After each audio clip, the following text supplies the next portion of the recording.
एक असं गाव जिथे सूर्य मावळला की प्रत्येक घराचे दरवाजे घट्ट बंद व्हायचे. लहान मुलांना बाहेर पडण्याची परवानगी नसायची आणि गावातील प्रत्येकाच्या चेहऱ्यावर एकच भीती दिसायची. गावाच्या बाहेर दाट जंगलात एक प्रचंड जुना वडाचा वृक्ष उभा होता. लोक म्हणायचे, त्या झाडाखाली मध्यरात्री एक भयंकर आत्मा फिरतो. ज्याने त्याला पाहिलं तो कधीच पूर्वीसारखा राहिला नाही. काही जण वेडे झाले, काही गाव सोडून निघून गेले आणि काही लोक कायमचे गायब झाले. त्या भीतीमुळे सूर्यास्तानंतर त्या रस्त्यावर एकही माणूस दिसत नसे. एक दिवस त्या गावात एक वृद्ध साधू आले. त्यांच्या चेहऱ्यावर विलक्षण तेज होतं. डोळ्यांत अपार शांतता, हातात कमंडलू, गळ्यात रुद्राक्षांची माळ आणि ओठांवर अखंड रामनाम. गावातील लोकांनी त्यांचं स्वागत केलं. रात्री मुक्कामासाठी जागा देण्याची तयारी केली. पण साधूंनी शांतपणे विचारलं, या गावात अशी कोणती जागा आहे जिथे लोक जायला घाबरतात?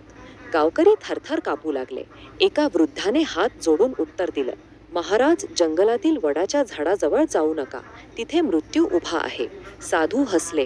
मृत्यू नाही, तिथे एखाद्या दुःखी आत्म्याची वेदना असेल.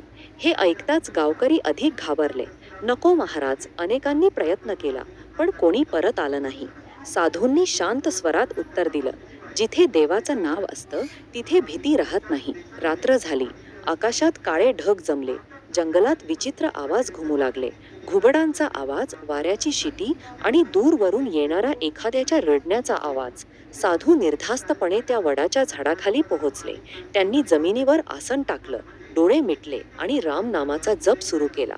श्रीराम, जय राम, जय जय राम. अचानक संपूर्ण जंगलात थंड वाऱ्याचं वादळ उठलं. झाडांच्या फांद्या तुटू लागल्या. वडाच्या झाडावरून काळा धूर खाली उतरू लागला आणि त्या धुरातून दोन लाल भडक डोळे चमकले. एक भयंकर उंच काळी आकृती हळूहळू साधूंच्या दिशेने येऊ लागली. तिचा आवाज संपूर्ण जंगल हादरवणारा होता. कोण आहेस तू? माझ्या जागी बसण्याची हिंमत कोणी केली? पण साधूंचा जप अजूनही सुरूच होता. त्यांनी डोळे सुद्धा उघडले नाहीत आणि त्याच क्षणी त्या भूताचा संताप आणखी वाढला. पुढे काय झालं ते जाणून घेण्यासाठी ऐका या कथेचा पुढील भाग.